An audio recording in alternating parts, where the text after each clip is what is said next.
Hello students, welcome to CATG online classes. Today we are back with class 10th history, chapter 1 the rise of nationalism in Europe.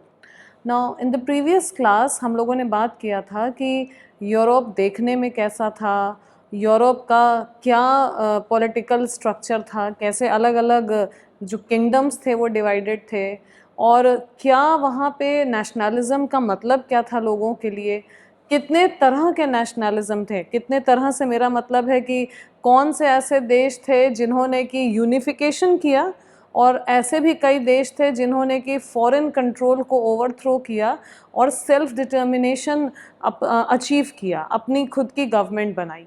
हमने ये भी देखा था कि compare actually हम लोगों ने किया था कि आज कैसा दिखता है यूरोप और उस समय कैसा दिखता था, कैसे ये किंगडम्स से लेकर नेशंस तक की जो जर्नी थी इसका हम लोगों ने एक कंपैरिजन किया था थ्रू मैप्स.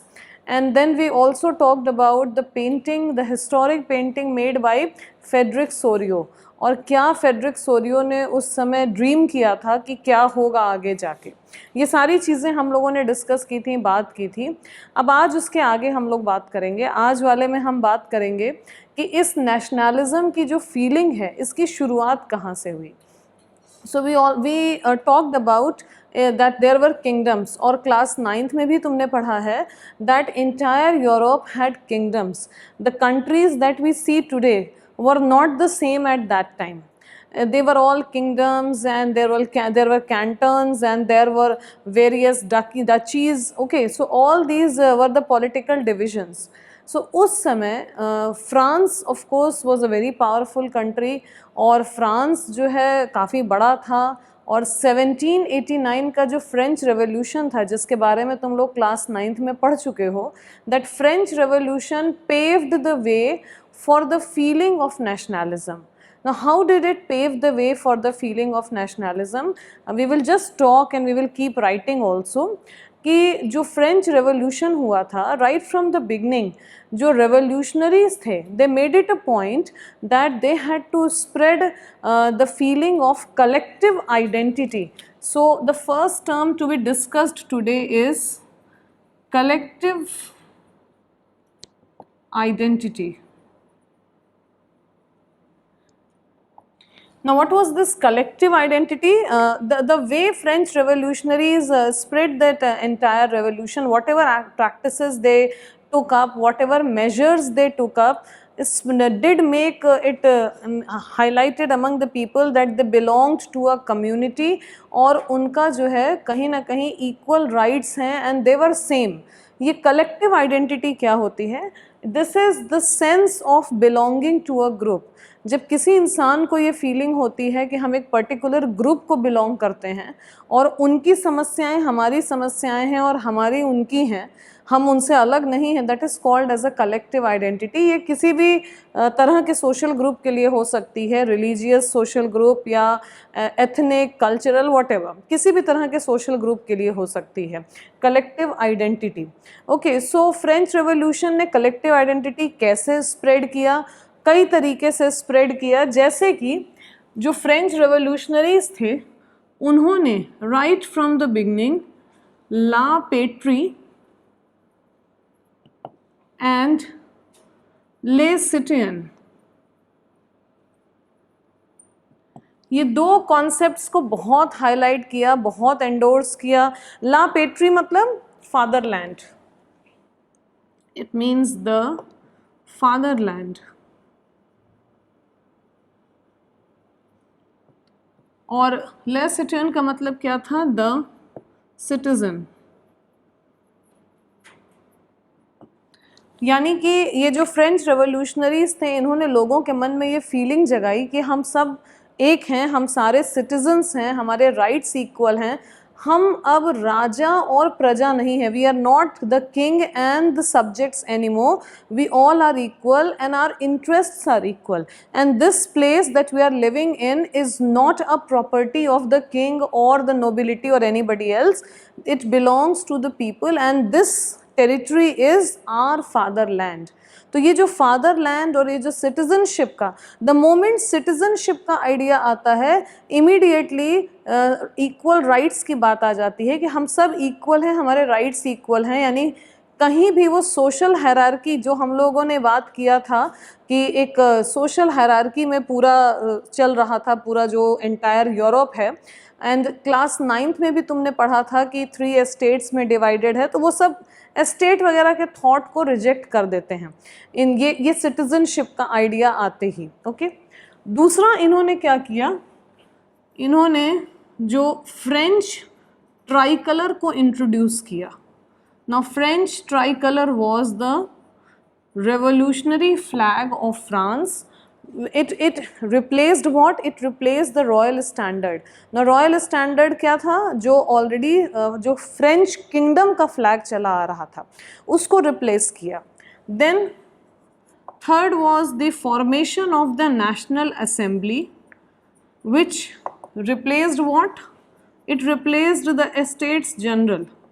यानी अब जो लॉ मेकिंग बॉडी थी, जो काइंड ऑफ असेंबली थी, लेजिस्लेटिव असेंबली जिसे हम कह सकते हैं, that was the national assembly. और नेशनल असेंबली ने ही फाइनली कॉन्स्टिट्यूशन ड्राफ्ट किया था फ्रांस का। ये तुम लोग पढ़ चुके हो लास्ट ईयर के द फ्रेंच रेवोल्यूशन में। Okay, so national assembly, then after that many hymns were composed, oaths were taken and martyrs were commemorated। यानी जो शहीद हुए उन्हें याद किया गया, बहुत सारी कस्में खाई गई देश को बचाने की, देश को बनाने की, आज़ाद होने की। ओके, बहुत सारे ऐसे स्लोगन्स बनाए गए, नेशनल फीलिंग वाली पोइट्रीज लिखी गई। All this created a sense of belonging, a sense of collective identity among the revolutionaries in France। और इन्होंने क्या किया, एक यूनिफॉर्म, एक centralised administrative system you can say, जिसने कि यूनिफॉर्म लॉज अप्लाई किए। सेंट्रलाइज्ड एडमिनिस्ट्रेटिव सिस्टम, और इस सेंट्रलाइज्ड एडमिनिस्ट्रेटिव सिस्टम ने क्या किया, यूनिफॉर्म लॉज अप्लाई किए इसने, ताकि लोगों को ये फील होने लगा कि हम सब इक्वल हैं। Then internal custom duties were removed.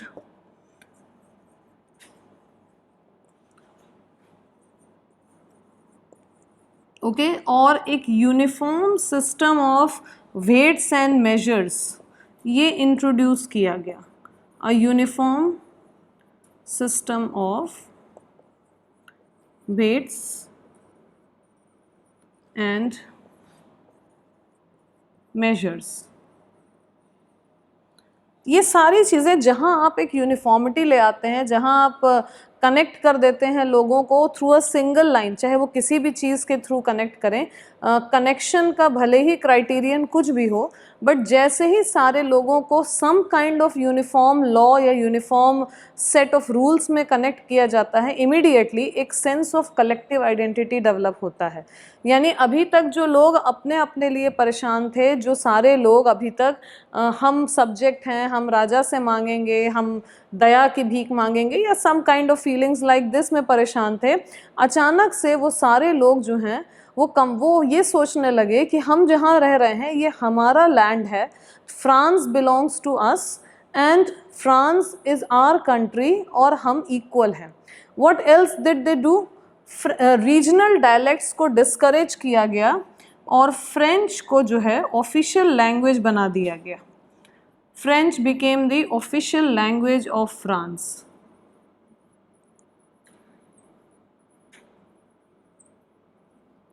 Okay, so French को ऑफिशियल लैंग्वेज बना दिया गया एंड जो भी रीजनल डायलेक्ट्स चलते थे they were discouraged. So like this, the revolutionaries injected a feeling of togetherness, a feeling of collective identity, and above all, a feeling of nationalism among the people of France. Okay.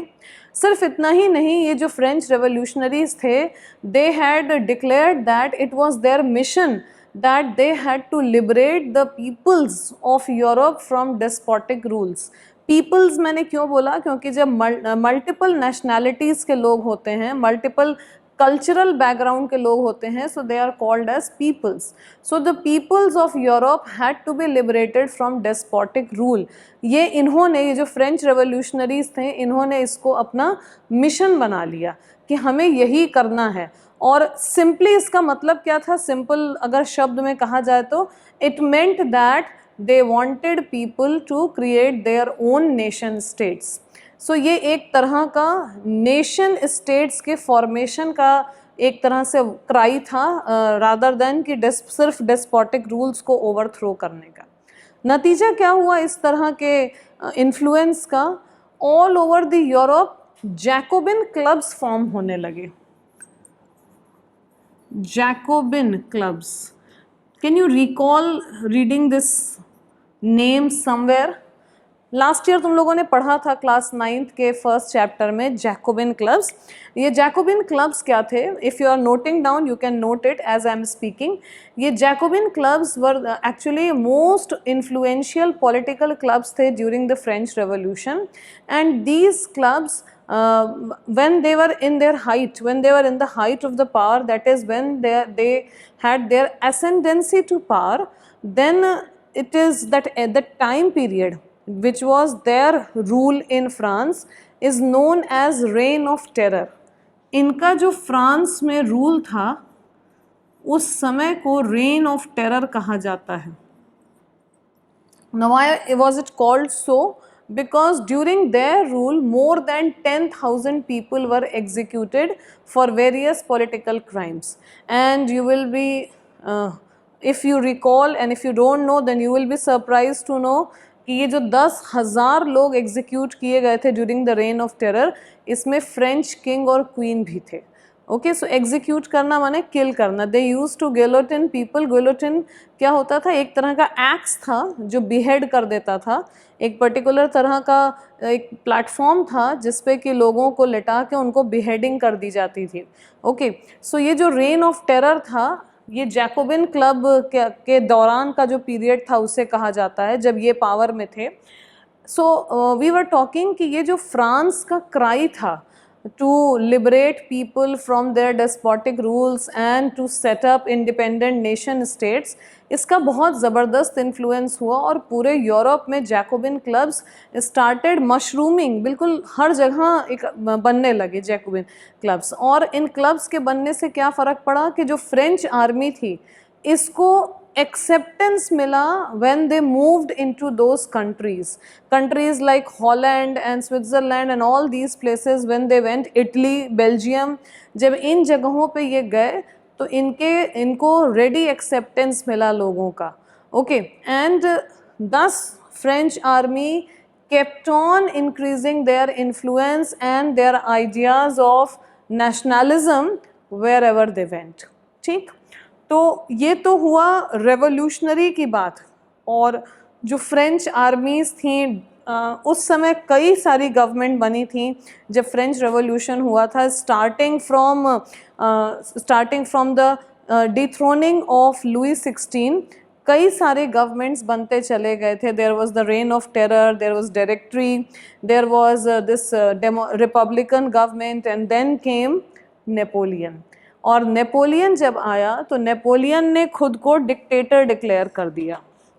Okay, सो पहले वो dictator था and then he became emperor.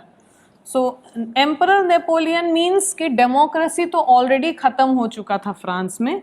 Democracy तो अब बिल्कुल भी नहीं था. लेकिन नेपोलियन के जो मेथड्स थे, जो नेपोलियन के एडमिनिस्ट्रेटिव रूल था, एडमिनिस्ट्रेटिव जो फंक्शंस उसके थे, जो एडमिनिस्ट्रेटिव उसने नॉर्म्स बनाए थे, they were very much the same जो कि रेवोल्यूशनरीज़ की डिमांड थी.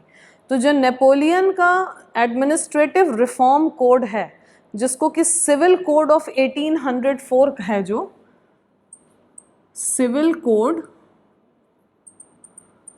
ऑफ 1804 जिसको कि नेपोलियनिक कोड भी कहा जाता है.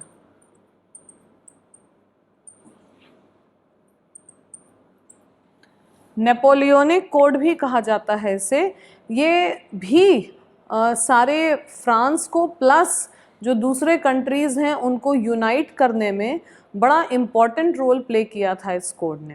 एज अ स्टूडेंट तुमको बिल्कुल पॉइंट वाइज याद होना चाहिए कि फ्रेंच रेवोल्यूशनरीज़ का क्या रोल था फीलिंग ऑफ नेशनलिज्म को जगाने में लोगों के उसमें, प्लस नेपोलियन के सिविल कोड में क्या क्या पॉइंट्स थे। So let's write those points. इसको स्टॉप कर देते। तो ये हैं हमारे सारे पॉइंट्स जो कि हम सिविल कोड के बारे में हमें पता होने चाहिए। And let's see this civil code, as you can see Napoleonic code भी इसे कहा जाता था। Removed all privileges based on birth. याद रहे कि यही डिमांड थी रेवोल्यूशनरीज की भी। तो ऑल्दो नेपोलियन ने एम्परर अपने को डिक्लेयर कर दिया था और वापस मोनार्की ले आया था, but then his civil code was highly progressive. So सारे बेस्ड ऑन बर्थ प्रिविलेजेस, यानी जो क्लर्जी और जो नोबिलिटी को मिलते थे कि like exemption from taxes and all that was all removed. Established it established, you can see, equality before law, यानी कि सारे लोग लॉ के सामने इक्वल थे। Again a demand which was made by the revolutionaries, यही डिमांड था revolutionaries का भी। Secured the right to property, property लोगों की सेफ हुई, उनको अधिकार मिला कि वो प्रॉपर्टी रख सकें। In Dutch Republic, Germany, Italy and Switzerland, administrative divisions were simplified. Administrative working को simplify किया, जो area division था उसको simplify किया नेपोलियन ने। Abolished feudal system, a very very progressive and important step. बहुत बड़ी समस्या थी ये प्री जो 1789 सोसाइटी थी, दैट मीन्स जो ओल्ड रेजिम था, feudal system and privileges based on birth, ये बहुत बड़ी समस्या थी और इसने सोसाइटी को बहुत रिजिड क्लासिफिकेशन कर रखा था, रादर स्ट्रैटिफिकेशन, लेयरिंग कर रखी थी। So as you must be able to recall कि जो फर्स्ट एस्टेट था और जो सेकेंड एस्टेट था उन्हें कोई टैक्स नहीं देने होते थे। इनफैक्ट वो थर्ड एस्टेट से एक्सट्रैक्ट करते थे टैक्स। फर्स्ट एस्टेट था क्लर्जी, सेकेंड स्टेट था नोबिलिटी। सो क्लर्जी जो टैक्स लेते थे that was called as tithe, and जो नोबिलिटी थे वो कुछ फ्यूडल ड्यूज लेते थे। तो वो जो फ्यूडल ड्यूज यानी एक सर्टेन टैक्स होता था जो वो एक्सट्रैक्ट करते थे थर्ड एस्टेट से, यानी सरकार को भी, गवर्नमेंट यानी राजा को भी थर्ड एस्टेट टैक्स देता था, क्लर्जी को भी थर्ड एस्टेट ही टैक्स देता था, और जो नोबिलिटी थे उनको भी थर्ड एस्टेट ही टैक्स देता था। तो ये बहुत बड़ी समस्या थी। और जो रेवोल्यूशनरीज थे, रिमेंबर जो नेशनल असेंबली थी वो बेसिकली थर्ड एस्टेट था।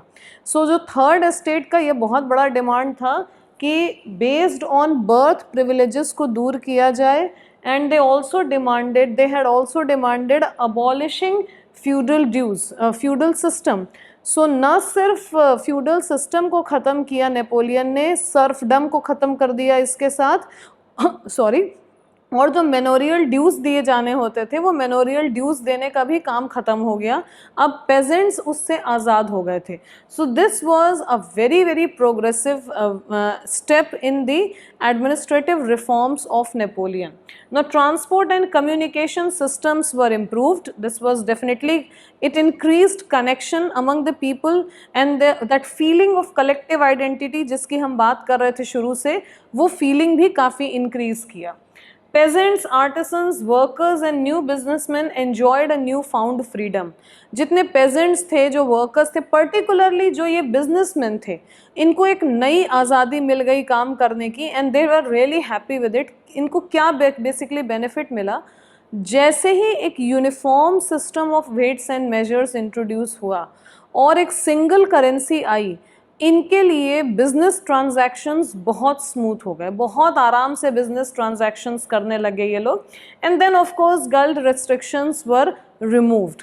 सो ये जो सारे रिफॉर्म्स किए नेपोलियन ने, all these reforms were highly beneficial for the general public, और क्योंकि ये इतने प्रोग्रेसिव थे इसीलिए लेटर ऑन यूरोप में, इवन मॉडर्न यूरोप में भी, specially in France, Napoleonic code जो है वो लीगल सिस्टम का और एडमिनिस्ट्रेटिव सिस्टम का एक बड़ा हिस्सा है। इस पे बेस्ड हैं बहुत सारे जो उनका जो लीगल और एडमिनिस्ट्रेटिव नॉर्म्स हैं, वो बहुत कुछ इस पे बेस्ड हैं।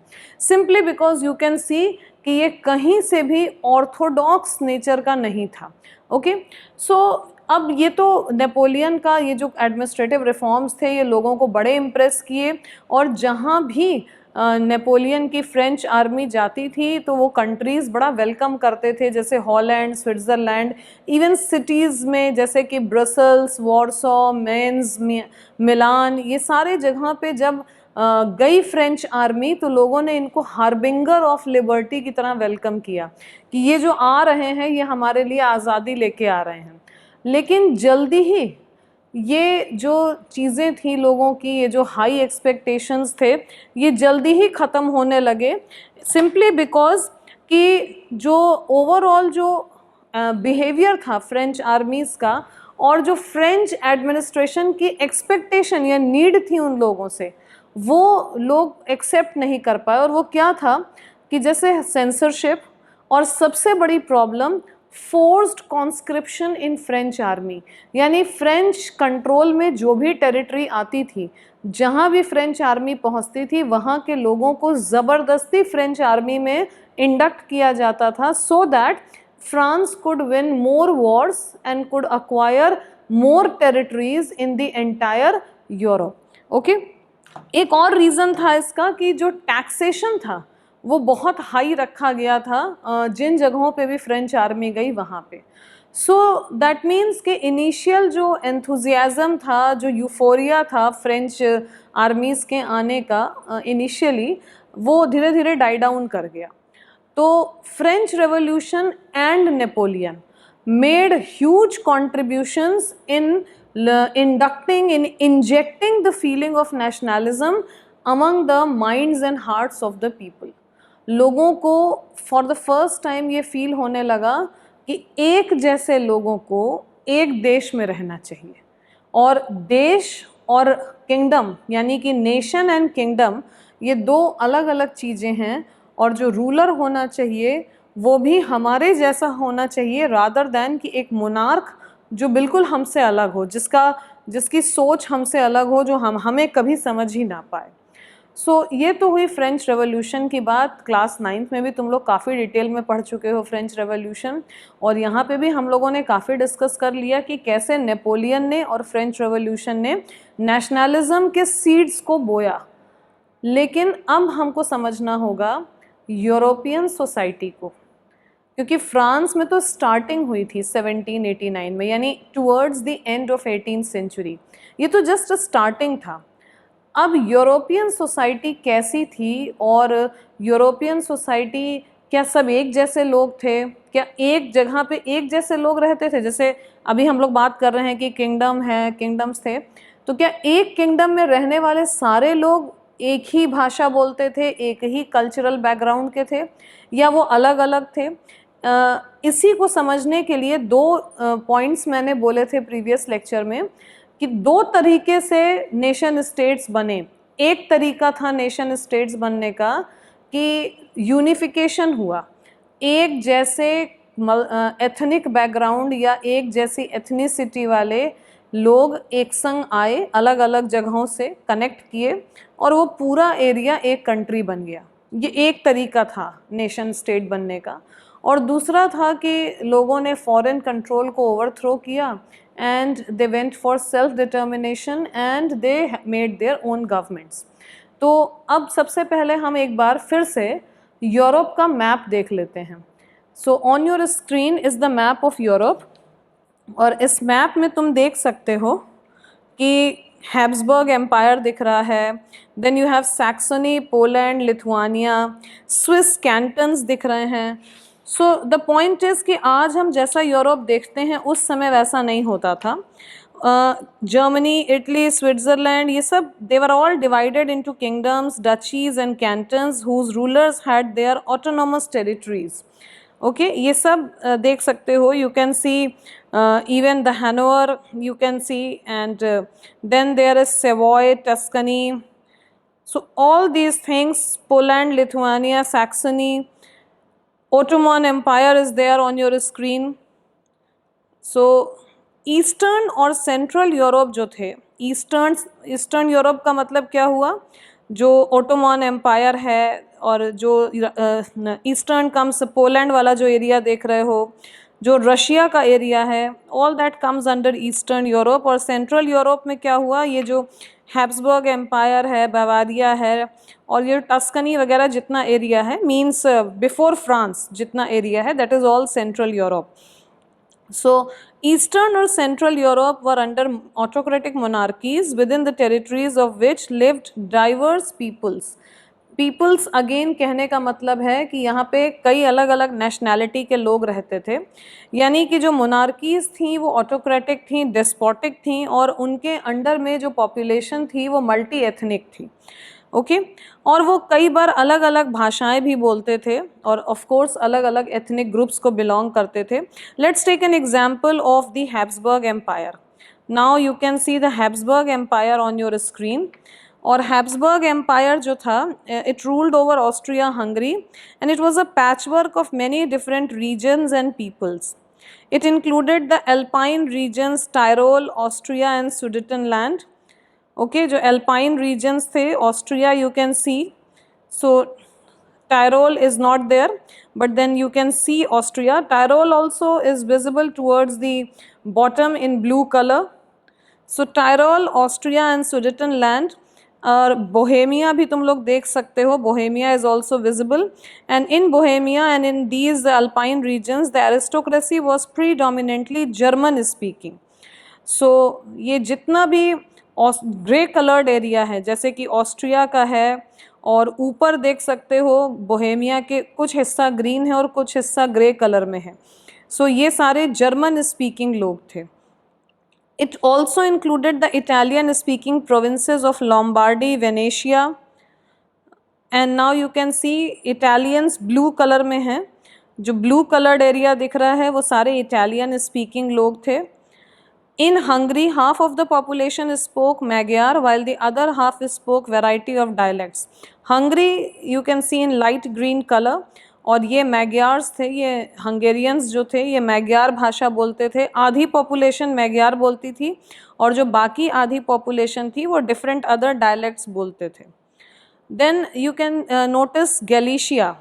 गैलिशिया is towards the west side, rather the east side. East में you can see north east का जो एरिया है Galicia. So in Galicia the aristocracy spoke Polish, and जो साइड में दिया हुआ है legend, that also you can see कि वो पोल्स थे. जो वेस्ट गैलिशिया था that spoke Polish. Did you notice? And besides these three dominant groups, there also lived within the boundaries of the empire a mass of subject peasant peoples. Bohemians and Slovaks to the north, Slovenes in Carniola. So I hope you can see Carniola also, जो bottom में है red color का, the Slovenes existed there. Croats to the south, जो Croat population थी, Croats you can see to the south. And then after Croats there were also Rumans to the east in Transylvania. Transylvania का area देख रहे हो purple coloured है. In that the Romanians lived. Such differences did not easily promote a sense of political unity. इतना varied था, इतना अलग अलग ग्रुप्स थे, और लोगों का बेसिकली जो अलायंस होता था, जो लोगों का एक तरीके से कहा जा सकता है कि जो लॉयल्टी होती थी वो अपने राजा के प्रति होती थी. तो फिर ऐसा कैसे हुआ कि ये सारे जो अलग अलग इतना मल्टी एथनिक कंट्री है, ऑस्ट्रो हंगेरियन एम्पायर, जिसको कि द हैब्सबर्ग एम्पायर भी कहा जाता था, as is visible on the screen, और ये ऑटोनॉमस रीजन्स होते थे इनमें, और ये सब मल्टी एथनिक, मल्टी लिंग्विस्टिक. क्या हुआ ऐसे कि ये इतने अलग अलग भाषाओं को बोलने वाले लोग एक संग कनेक्ट कर गए. So now you tell me, you think of it कि क्या हुआ होगा ऐसे। हैब्सबर्ग एम्पायर हमने देखा कि कितना अलग, हर एरिया में अलग अलग भाषा बोलने वाले, अलग अलग कल्चरल बैकग्राउंड के लोग, और ये सारे इस तरह का सिर्फ हैब्सबर्ग एम्पायर ही नहीं था, दूसरे किंगडम्स भी ऐसे ही थे। तो फिर कुछ तो ऐसा ज़रूर आया होगा सोसाइटी में चेंज, जिसने कि प्रमोट कर दिया होगा एक collective identity among the people, और जो जो कंट्रीज़ थे वो ब्रेकअप, जो किंगडम्स थे वो रीअलाइन किए गए, वो सारे किंगडम्स रीअलाइन हुए और नेशन स्टेट्स बन गए। So let's understand how was the society and how was this entire feeling of nationalism made. So the next topic that we are talking about is the making of the nationalism. Making of nationalism. So nationalism का origin हमने पढ़ लिया कि French revolution से origin किया था। Society कैसे political conditions थे फ्रांस के और बाकी दूसरे देशों के, वो हमने समझ लिया कि ज़्यादातर जो थे वो सारे कहीं ना कहीं जो एम्परर्स थे, किंग्स थे और उनके किंगडम्स थे। तो अब नेशनलिज्म कैसे बना, that is our next topic of discussion, the making of nationalism.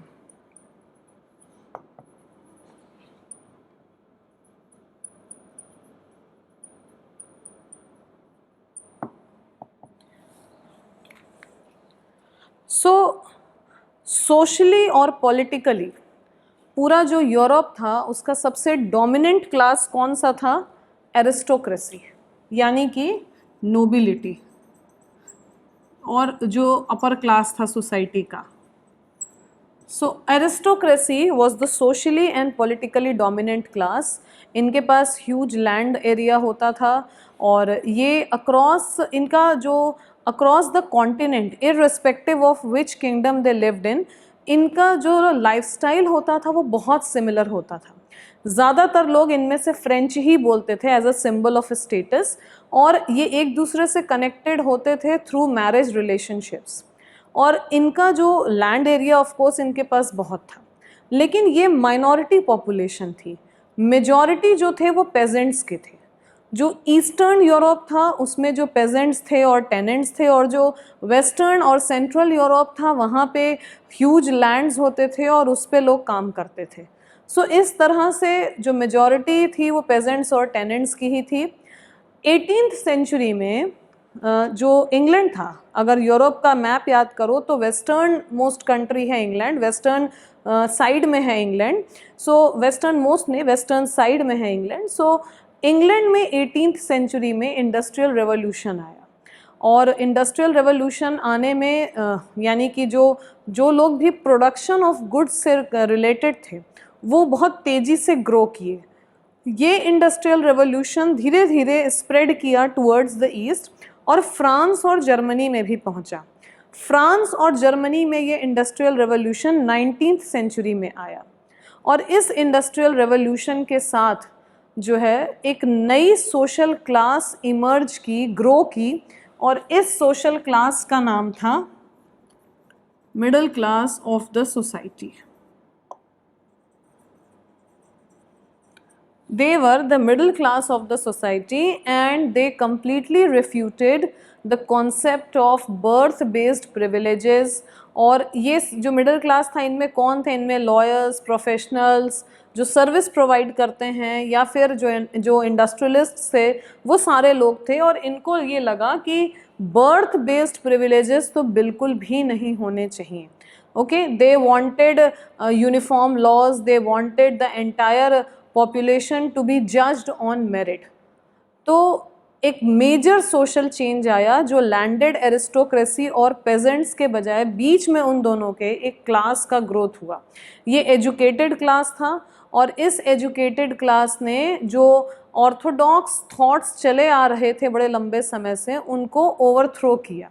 Okay, सो अब इसके बाद क्या हुआ? इस एजुकेटेड क्लास के जो डिमांड्स थे कि फ्री मार्केट होना चाहिए, हमारे पर रेस्ट्रिक्शंस नहीं होने चाहिए, किसी का भी स्टेटस बेस्ड ऑन मेरिट होना चाहिए rather than based on birth, privileges भी बेस्ड ऑन मेरिट होने चाहिए। तो ये जो सारे उनके डिमांड्स थे, this were liberal thoughts, this is called as liberalism, और इसने बहुत मेजर चेंज लाया सोसाइटी में। तो अब लिबरलिज्म क्या था और इन डिमांड्स का क्या असर पड़ा सोसाइटी पे फर्दर, और क्या और चेंजेस आए, that we will take up when we will meet in our next class. Till then, revise the chapter. Bye.